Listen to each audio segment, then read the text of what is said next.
Admiral Sarah Chen stood in the communication center of Earth's main military base. The massive screens around her showed star maps and ship positions across human space. She had been waiting for 3 hours for a message from New Haven Colony. The agricultural world was supposed to send its weekly report, but nothing had come through. "Still no word from New Haven, Admiral," said Lieutenant Torres, his voice tight with worry. "Their last transmission was cut off mid-sentence 6 hours ago." Sarah felt a cold weight settle in her stomach. New Haven was one of humanity's most successful colonies. Over 2 million people lived there, growing food for dozens of other worlds. The planet had 3 major cities, orbital stations, and a small defense fleet. It was not the kind of place that just went silent. "What was their last message?" Sarah asked. Torres pulled up the audio file. Static filled the room. Then a panicked voice broke through. "This is New Haven Control to Earth Command. We are under attack by unknown alien vessels. They are targeting our cities with—" The transmission ended in a burst of interference. Sarah closed her eyes. She had been in the military for 20 years and had never heard such fear in a colonist's voice.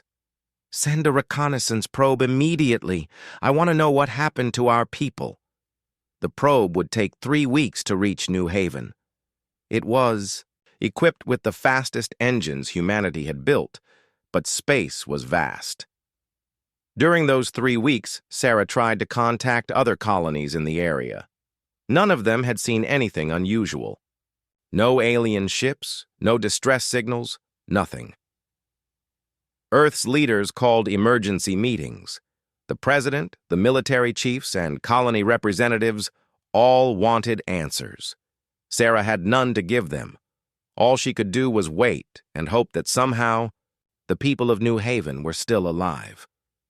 When the probe finally reached New Haven's solar system, the data it sent back made Sarah's blood run cold. Where the orbital stations should have been, there was only debris. Twisted metal and plastic floated in space like a graveyard. The probe's cameras showed the planet's surface, and Sarah had to sit down when she saw the images. The 3 major cities were gone. In their place were perfect circles of melted glass, each one 20 miles across. The forests and farmlands around the cities had been burned away.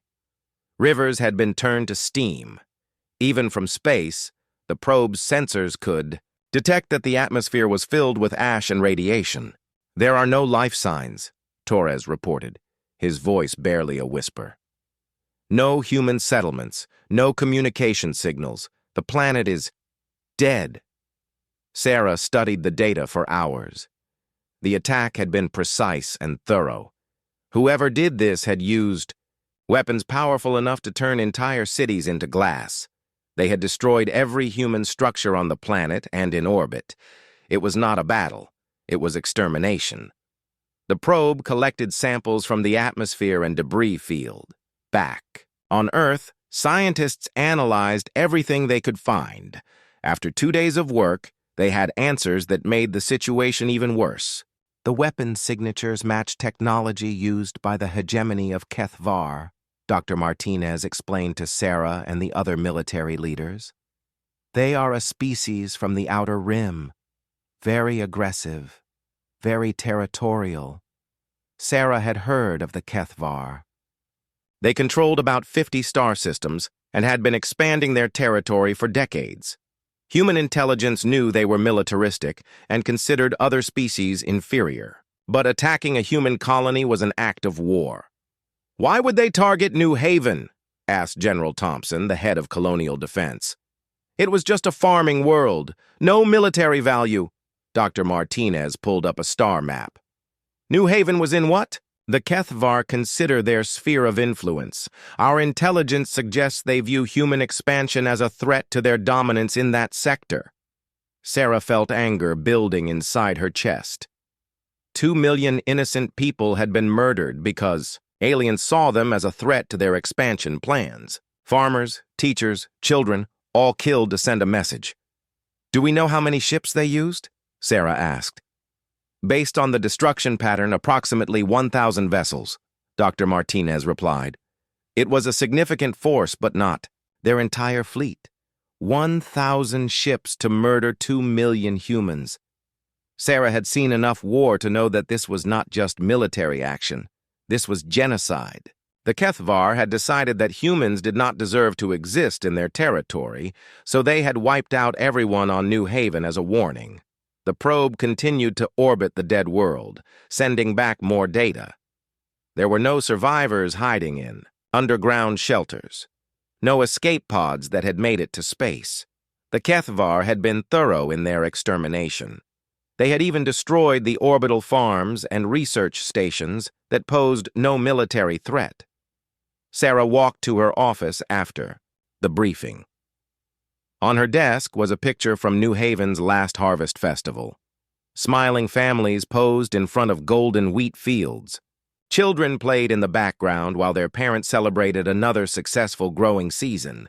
Now those fields were radioactive ash and those families were molecular vapor.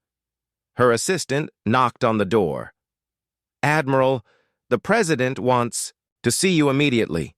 Emergency session with the Defense Council." Sarah knew what was coming. Earth's leaders would want options for response. They would ask about military capabilities and strategic targets. The Kethvar had just declared war on humanity by destroying New Haven. Now Earth had to decide how to answer. As she walked to the meeting, Sarah thought about the people of New Haven. They had volunteered to leave Earth and build a new life, among the stars. They had turned an empty world into a garden that fed millions. They had been peaceful, productive, and happy. And aliens had murdered them all because they existed in the wrong place. The Kethvar thought they were sending a message about human expansion. They wanted to show that they could destroy any human world they chose. They probably expected Earth to retreat, to abandon colonies in their territory to avoid more attacks. They were about to learn that they had made a terrible mistake. Humans did not abandon their own. When someone attacked human civilians, Earth responded with everything it had. The Kethvar had killed 2 million innocent people. Earth was about to show them what justice looked like when delivered by an angry planet with the largest industrial base in the galaxy. Sarah reached the meeting room and took her seat. Around the table, she saw the same cold fury in every face that she felt in her own heart. The President looked at each person in turn. "Ladies and gentlemen, we are here to discuss our response to the genocide committed against New Haven Colony. Admiral Chen, I want your honest assessment of our military options." Sarah stood up and activated the holographic display. Star maps showed human territory, Kethvar space, and the location where New Haven had once been. She looked at each face around the table and spoke with quiet certainty. "Mr. President, the Kethvar used 1,000 ships to destroy New Haven. They think they have sent us a message about their military strength." She paused and let her words sink in. "I recommend we send them a reply they will never forget." The war was about to begin. The Iron Consensus, the emergency session, lasted 18 hours. In that time, something unprecedented happened in human politics. The Terran Defense Council, which normally spent months arguing about budget allocations and territorial disputes, reached complete agreement in less than a day. Admiral Sarah Chen watched as representatives from every human nation and colony spoke. The delegate from Mars stood first, his red uniform reflecting the lights of the council chamber. "The Mars Defense Force places all our ships at Earth's disposal. Every vessel, every crew member, every weapon we have built. The Jupiter Federation." Representative stood next. "Our industrial shipyards will work around the clock. We can build more ships than any species in the galaxy has ever seen." One by one, every human government made the same pledge. The outer colonies, who usually complained about Earth's policies, offered their patrol fleets without reservation. The asteroid miners, who rarely got involved in politics, promised to convert their cargo ships into supply vessels. Even the independent traders and mercenary groups volunteered their services. President Martinez had called it the Iron Consensus. For the first time in human history, Every branch of humanity was united behind a single goal. The Kethvar had given them something that centuries of politics had failed to achieve: complete unity. "Admiral Chen," the president said, "you will have supreme command of all human military forces. Your mission is simple. Make the Kethvar pay for what they did to New Haven." Sarah accepted the position with a heavy heart. She understood what the president was really asking. This was not just about military strategy or territorial defense. This was about showing the galaxy that humans protected their own, no matter the cost. Within hours of the council meeting, ships began moving toward Earth.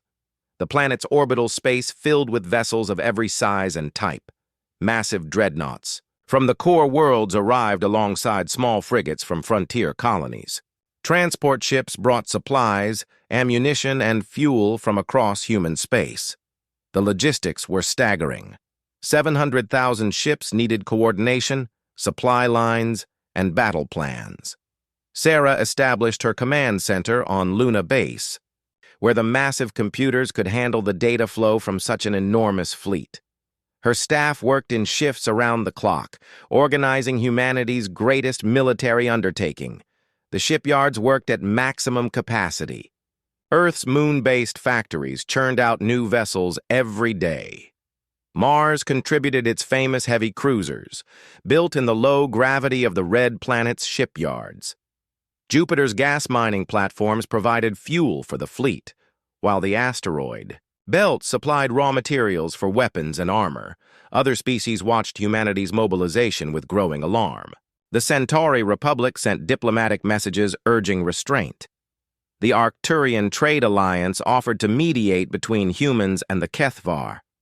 Even the mysterious vegan collective, who rarely communicated with other species, sent warnings about the dangers of galactic warfare.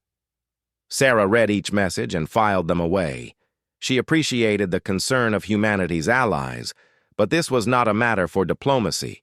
The Kethvar had committed genocide. They had murdered 2 million innocent people without warning or negotiation. The time for talking had ended when New Haven cities turned to glass. The fleet assembly took 6 months. During that time, intelligence reports came in about Kethvar movements. They were reinforcing their border systems and calling in ships from across their empire. Apparently, they had not expected such a massive human response to their attack on New Haven. "They think we are bluffing," reported Commander Kim from the Intelligence Division. "Kethvar communications intercepts suggest they believe humans are too weak and divided to mount a serious military campaign." Sarah smiled grimly. The Kethvar were about to learn how wrong they were. Human beings might argue about politics and trade disputes, but they never hesitated when their people were threatened.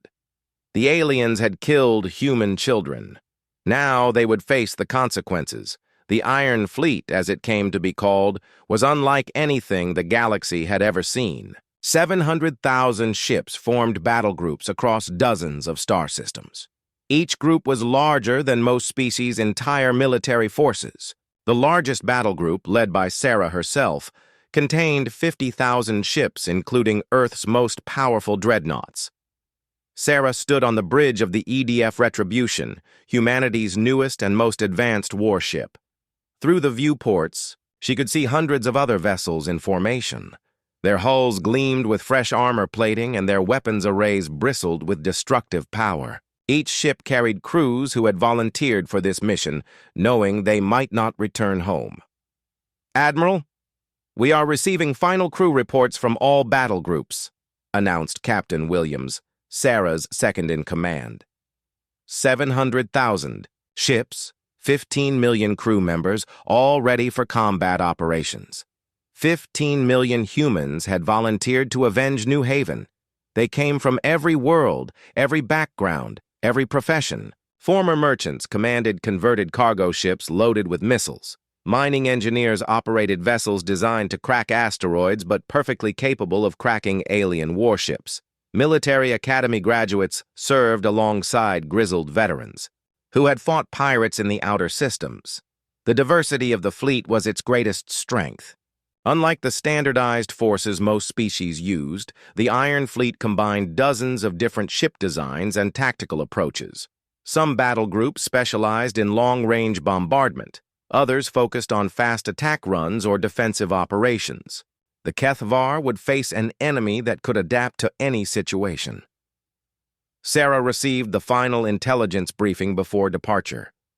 The HFY Empire controlled 57 star systems with a total population of approximately 30 billion.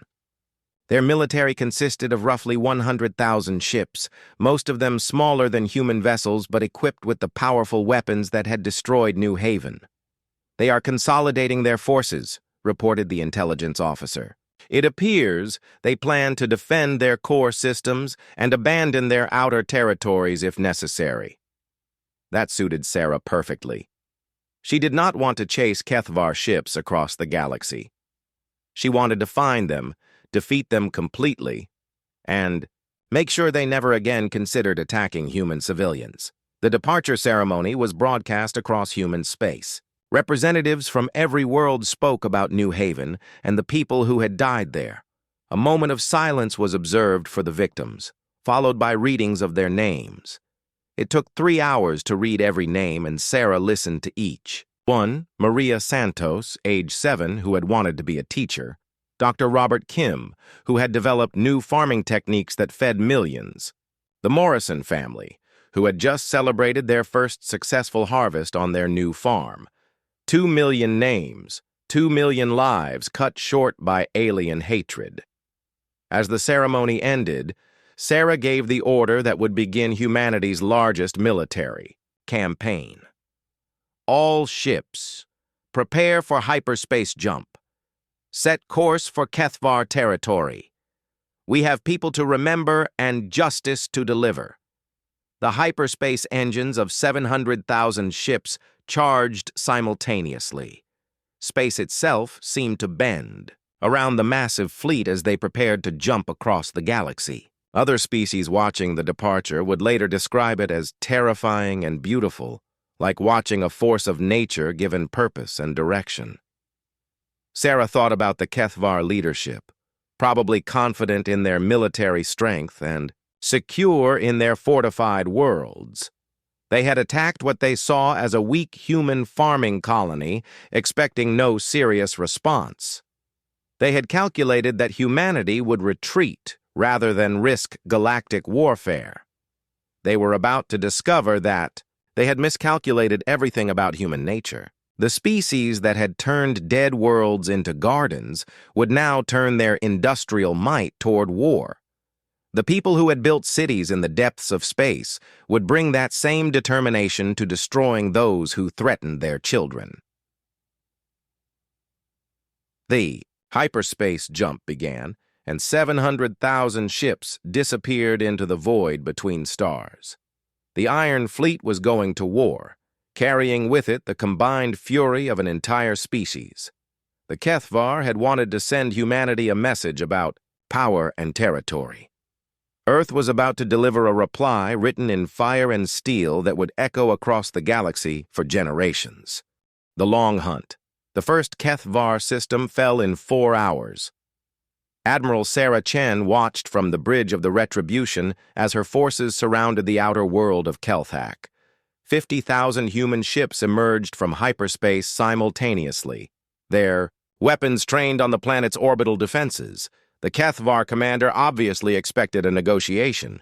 His transmission came through within minutes, translated by the ship's computers. "Human fleet, you are violating hegemony space.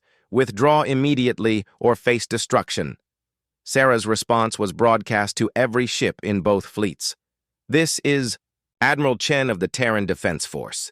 You have one opportunity to surrender unconditionally. Any hostile action will result in the complete elimination of your forces."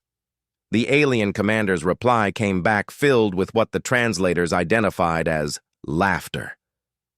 "Foolish humans, you face the might of the HFY hegemony. We will destroy you as we destroyed your pathetic colony." That was the wrong thing to say. Sarah gave the order, and 20,000 human ships opened fire simultaneously. The Kethvar defense fleet, numbering roughly 800 vessels, lasted exactly 11 minutes. Their ships were well designed and their crews fought bravely, but they faced overwhelming firepower from every direction. The orbital defense platforms around Kelthak fell next. Massive structures that had taken decades to build were reduced to expanding clouds of debris in minutes. The humans used precise, overwhelming force that left no room for resistance or escape. When the shooting stopped, Sarah opened a channel to the planet's surface. People of Kelthak, your military forces have been defeated. You will not be harmed if you do not resist. We are here to end your government's ability to commit genocide, not to harm civilians. The planet surrendered. Without further fighting, Sarah left a small garrison force and moved the main fleet to the next system. This became the pattern for humanity's advance through Kethvar space. Arrive in overwhelming numbers, demand surrender, and destroy any resistance completely. The second system took 3 hours. The third took 6 hours, but only because the Kethvar had fortified it more heavily. By the end of the first month, 12 Kethvar systems had fallen to human forces. Each victory was broadcast throughout the galaxy, showing other species what happened when someone murdered human civilians. The Kethvar military tried different strategies. They attempted ambushes in deep space, using their knowledge of local space routes to surprise human battle groups. The ambushes failed because humans brought so many ships that losing a few hundred vessels barely affected their combat capability. They tried hit-and-run attacks on human supply lines. This strategy also failed because Earth had prepared for a long campaign. Supply convoys were protected by battle groups larger than most species' entire fleets. When Kethvar raiders attacked a convoy of ammunition ships, they found themselves facing 5,000 human warships instead of the few dozen escorts they expected. The Kethvar leadership sent increasingly desperate messages to other galactic powers, asking for military assistance or diplomatic intervention. Most species politely declined to get involved. A few tried to mediate, but Sarah's response was always the same. Unconditional surrender was the only acceptable outcome. They killed our children, she told the Centauri ambassador during one attempted negotiation. They turned our cities to glass and laughed about it. There will be no compromise with genocidal killers. 3 months into the campaign, the Iron Fleet had conquered half of Kethvar space. The human advance was methodical and unstoppable. Each system was surrounded, isolated, and given one chance to surrender. Most Kethvar commanders chose to fight, confident in their military training and advanced weapons. They learned that superior numbers could overcome any tactical advantage. Human ships might be individually weaker than Kethvar vessels, but when 100 human ships attacked one alien vessel, the outcome was never in doubt. Human crews were well-trained and determined, fighting with the memory of New Haven to drive them forward. Commander Torres, now serving as Sarah's intelligence chief, reported on Kethvar morale. Their communications are becoming increasingly panicked. They are pulling ships from their outer territories to defend their core systems. This suited Sarah's strategy perfectly. She wanted the Kethvar to concentrate their forces. It would make the final battle more decisive and prevent scattered remnants from continuing to threaten human colonies later. The Iron Fleet adapted its tactics as the campaign progressed. Some battle groups specialized in siege warfare, slowly grinding down heavily fortified systems. Others focused on rapid strikes against lightly defended worlds. The most mobile groups hunted down fleeing Kethvar ships, ensuring that no significant enemy forces escaped to cause trouble later. Human industrial capacity proved decisive in sustaining the campaign. Earth's shipyards replaced losses faster than the Kethvar could inflict them. Ammunition factories worked around the clock to keep the fleet supplied. Medical ships evacuated wounded crew members and returned them to fighting condition within weeks. The Kethvar tried to match human industrial output, but their economy was based on conquest rather than production. They had taken what they needed from conquered worlds, rather than building their own manufacturing base. When human forces cut their supply lines and captured their shipyards, Kethvar production collapsed. By the fourth month, captured Kethvar officers were talking freely about their empire's situation. The translation computers revealed growing desperation in their military communications. Units were reporting equipment failures they could not repair and ammunition shortages that could not be resupplied. Sarah felt no sympathy for their predicament. These were the same forces that had killed every human being on New Haven without warning or mercy. If they were running out of ammunition, they should have thought about that before committing genocide. The campaign reached a turning point when the Iron Fleet captured the major industrial world of Kethros.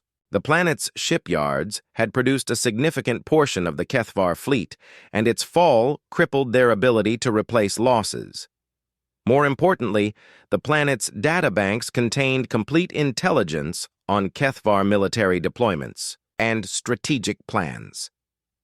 They are consolidating everything at their homeworld, Torres reported after analyzing the captured data. Every remaining ship, every defense platform, every weapon they have left. They are planning to make their final stand at Kethvar Prime. Sarah studied the tactical displays showing the enemy's last stronghold. Kethvar Prime was heavily fortified with orbital weapons platforms, defensive fleets, and planetary shields. The Kethvar had spent centuries building it into an impregnable fortress.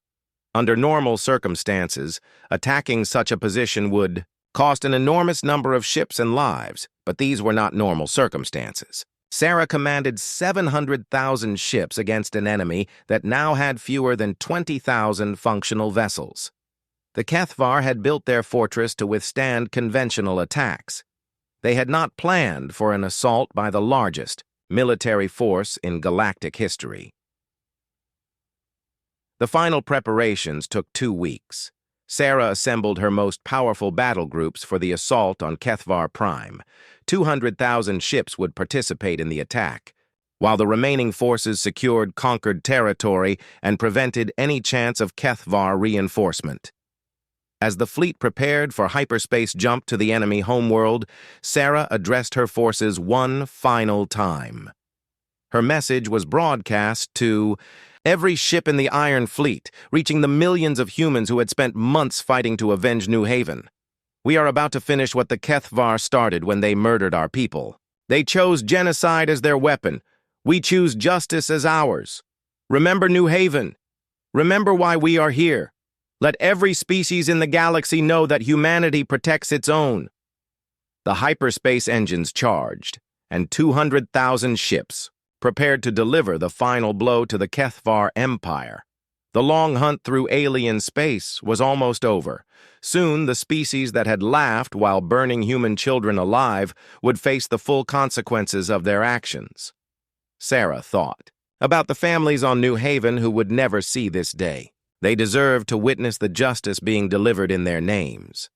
The best she could do was ensure that their deaths had meaning, that their sacrifice would prevent other human children from suffering the same fate. The jump began, and the largest battle fleet in galactic history disappeared into hyperspace, carrying with it the promise of final justice for the dead of New Haven Colony. The Kethvar homeworld. 200,000 human ships emerged from hyperspace around Kethvar Prime like a swarm of angry metal insects. Admiral Sarah Chen watched the tactical displays as her fleet took positions around the alien homeworld. The planet hung before them, a blue-green sphere surrounded by layers of defensive platforms and patrol ships. The Kethvar had spent their entire history building their homeworld into a fortress. Massive orbital weapons platforms circled the planet in 3 defensive rings. Energy shields protected the platforms from long-range attack. Defense fleets patrolled between the rings, ready to intercept any attacking force. It was an impressive sight, the kind of defensive system that had protected Kethvar Prime for centuries. Under normal circumstances, it would have been nearly impossible to assault. But the circumstances were far from normal. Enemy fleet composition? Sarah asked. Captain Williams. Approximately 18,000 ships of various classes, Williams replied, studying the sensor data. Their orbital defenses include over 3,000 weapons platforms. Planetary shields are active around all major population centers. Sarah nodded. The Kethvar had gathered every ship they had left for this final battle. Their entire remaining military force was concentrated around their homeworld. It was exactly what she had hoped for, one decisive engagement that would end their ability to threaten human colonies. The first communication from the planet came within minutes. The voice belonged to someone who identified himself as Supreme. Commander Velthak, leader of all Kethvar forces. Human Admiral, you have won several battles against our outer systems. But now you face the true power of the hegemony. Withdraw your forces, and we may consider allowing some of your ships to escape destruction. Sarah activated the fleet-wide communication system. Her response would be heard by every human and Kethvar in the system. Supreme Commander Velthak, I am Admiral Sarah Chen of the Terran Defense Force. 4 months ago, your forces destroyed New Haven Colony and murdered 2 million innocent humans. We are here to ensure that such an atrocity never happens again. There was a pause before Velthak replied.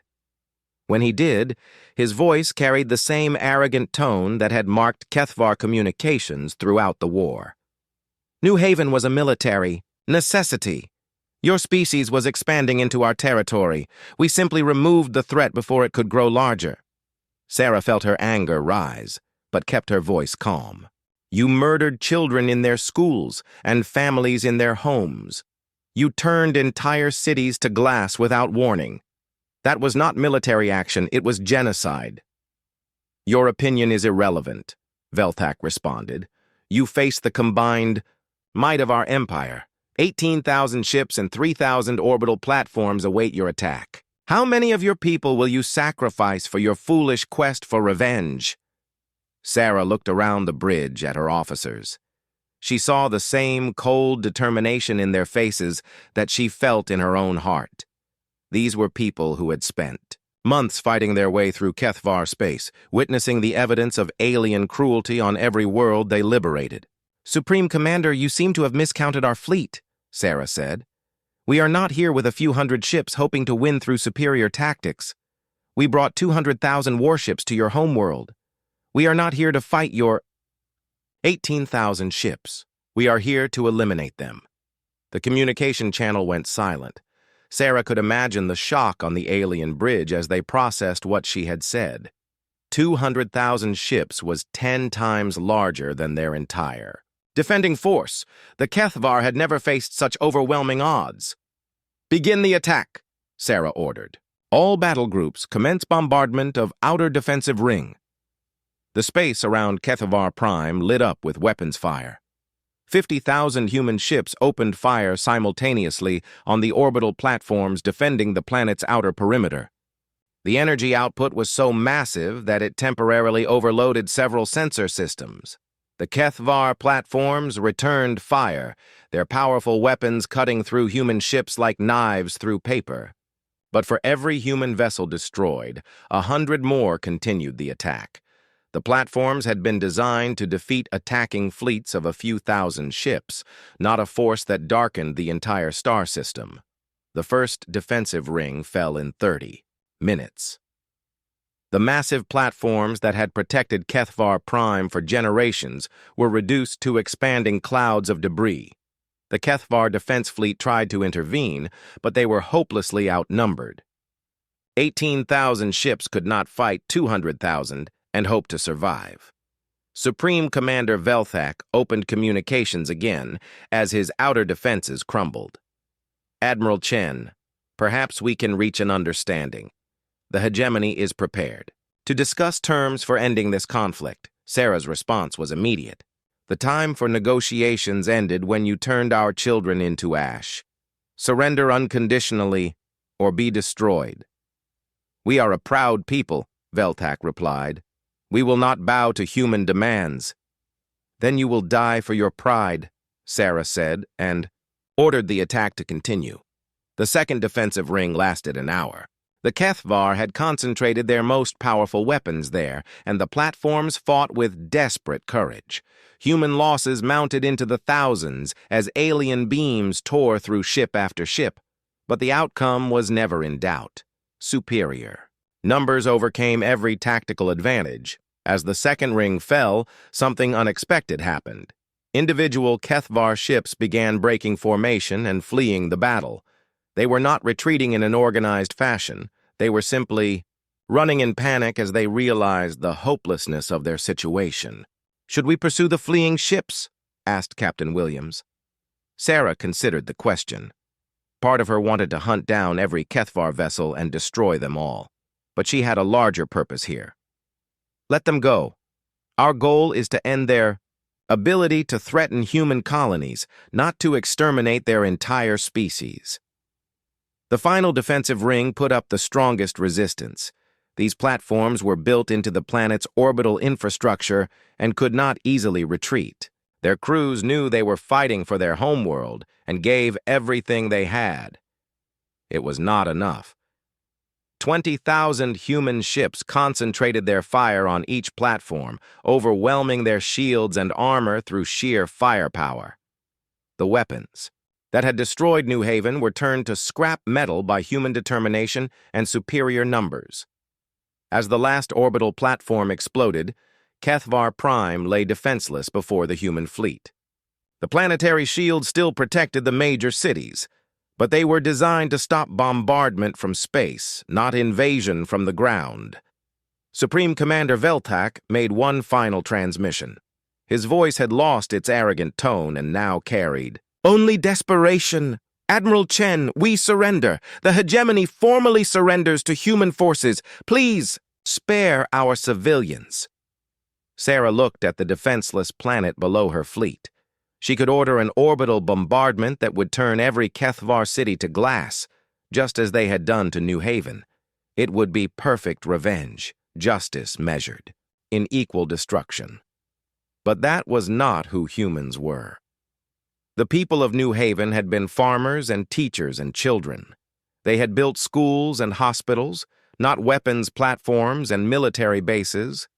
Humans fought to protect the innocent, not to murder them. "Supreme Commander Veltak, your surrender is accepted," Sarah announced. "All Kethvar military forces will lay down their weapons immediately. Your government is dissolved as of this moment. Kethvar Prime is now under human administration." She switched to the fleet communication system. "All forces, prepare for ground assault. We will occupy every military installation and government facility on the planet. Civilian areas are not to be targeted. Anyone who harms non-combatants will answer to me personally." The landing began within hours. Human ships filled the skies over Kethvar Prime as assault transports descended toward military targets. The Kethvar military, seeing the massive force arrayed against them, surrendered without significant resistance. Sarah herself landed with the first wave, choosing to accept the surrender of the Kethvar leadership in person. She stood in the ruins of their military command center, surrounded by alien officers who had spent months fighting against her forces. Supreme Commander Veltak was a tall creature with gray skin and large eyes that seemed to hold centuries of military pride. When he offered his weapon in surrender, Sarah could see that it was the most difficult moment of his life. "You have defeated us completely," he said through the translator. "We expected you to be weak, divided, easily intimidated. We were wrong about everything." Sarah took his weapon but did not feel triumphant. Too many people had died for this moment to bring any satisfaction. "You were wrong about human nature, Commander. We do not start wars, but we finish them." The occupation of Kethvar Prime took 3 days. Human forces secured every military installation, government building, and weapons facility on the planet. The Kethvar civilian population watched in amazement as human soldiers distributed food and medical supplies instead of weapons and destruction. As Sarah stood in the former hegemony capital, looking out at the alien city that was now under human control, she thought about New Haven. The people there would never see this day. never know that their deaths had been avenged, but their sacrifice had ensured that no other human children would suffer the same fate. The New Galactic Order. 6 months after the fall of Kethvar Prime, Admiral Sarah Chen stood in the ruins of New Haven's main city. The glass crater stretched for miles in every direction, a permanent scar on the planet's surface. Radiation levels had dropped enough for humans to visit safely, but the land would never again support the farms and homes that had once thrived there. The memorial they built was simple but powerful. 2 million names were carved into black stone, pillars arranged in a perfect circle around the crater's edge. At the center, a single flame burned eternally, fed by geothermal energy from deep beneath the planet's surface. It would burn forever, a reminder of the price of genocide and the determination of those who came after. Sarah walked slowly along the memorial wall, reading names she remembered from the evacuation lists. Families who had volunteered to build a new world among the stars, children who would never grow up, teachers who would never see another classroom, all victims of alien hatred and military pride. The Kethvar Empire no longer existed. After the surrender at their homeworld, human administrators had systematically dismantled every aspect of their government and military. The process had been thorough but surprisingly merciful. Unlike the Kethvar treatment of New Haven, humans had made sure that civilian populations were protected and cared for. The former Kethvar worlds were now organized into the Human Protection Zone, administered directly by Earth's colonial government. The alien populations were relocated to a dozen carefully selected planets where they could rebuild their society under strict supervision. They would be watched for generations, but they would be allowed to live. It was the right decision, said Captain Williams, who had joined Sarah for the memorial dedication. Showing mercy to their civilians proves that we are better than they were. Sarah nodded, though part of her still wondered if complete destruction might have been more appropriate. The Kethvar had shown no mercy to New Haven. Why should humans be more generous to those who had committed genocide? But she knew the answer. Humans were better than the Kethvar because they chose to be better. The people of New Haven had been peaceful, productive, and kind. Honoring their memory meant acting with the same values they had lived by, even toward their killers. The memorial ceremony was attended by representatives from across human space and beyond. Every human world sent delegations to remember the dead and witness the promise that such an atrocity would never be allowed to happen again. Several alien species also attended, their ambassadors laying flowers at the memorial walls. The Centauri Republic's ambassador spoke for many when she addressed the gathering. Today, we remember not only the victims of New Haven, but the lesson their deaths taught the galaxy. Humanity has shown that it possesses both the power to wage devastating war and the wisdom to show mercy in victory. The campaign against the Kethvar had changed everything about humanity's position in galactic politics.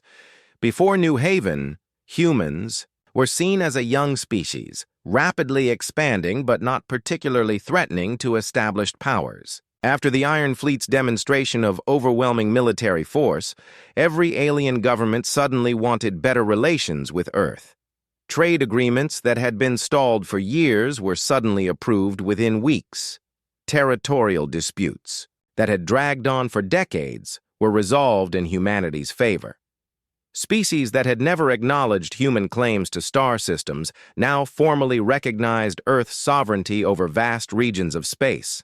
Sarah found the change both satisfying and disturbing. It was good that humans were finally being treated with respect, but troubling that respect came only through fear. She had hoped that other species would value human friendship for its own sake, not because they were afraid of human warships. Chatu. Numbers told the story of humanity's new status.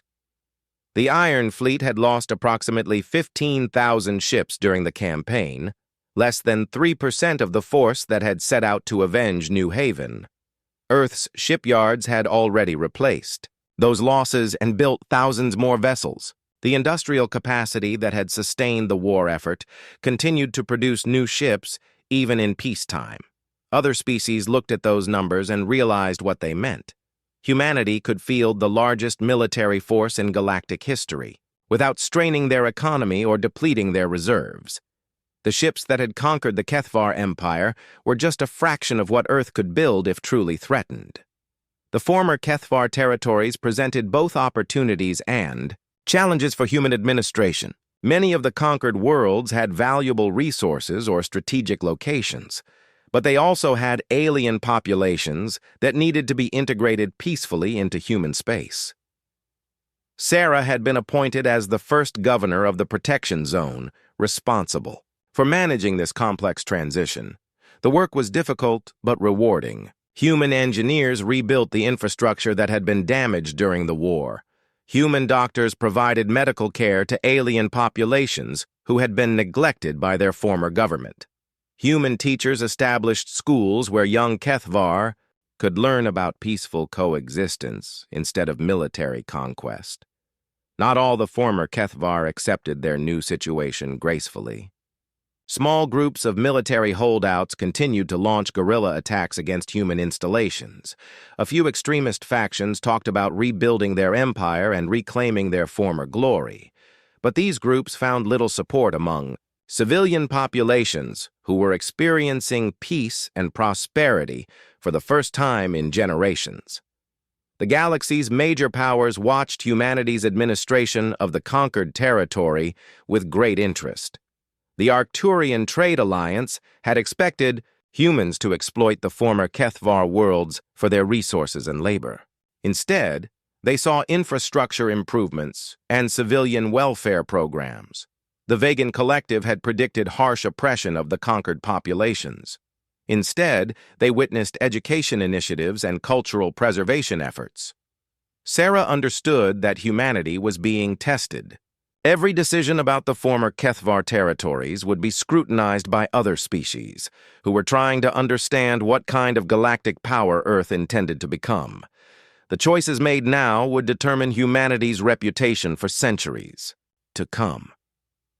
The test came when a group of young Kethvar rebels attacked a human medical facility, killing 12 staff members who had been providing free health care to alien children.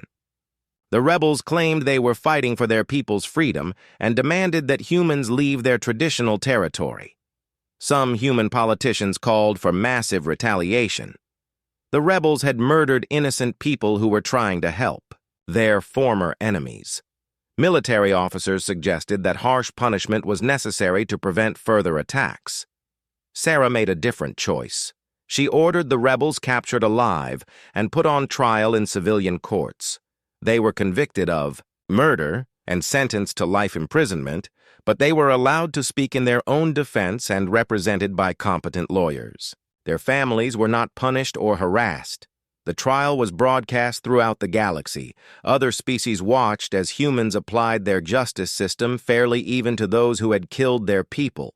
It was a powerful demonstration that Earth's legal principles applied equally to all, regardless of species or political affiliation. The memorial service concluded with the lighting of the eternal flame.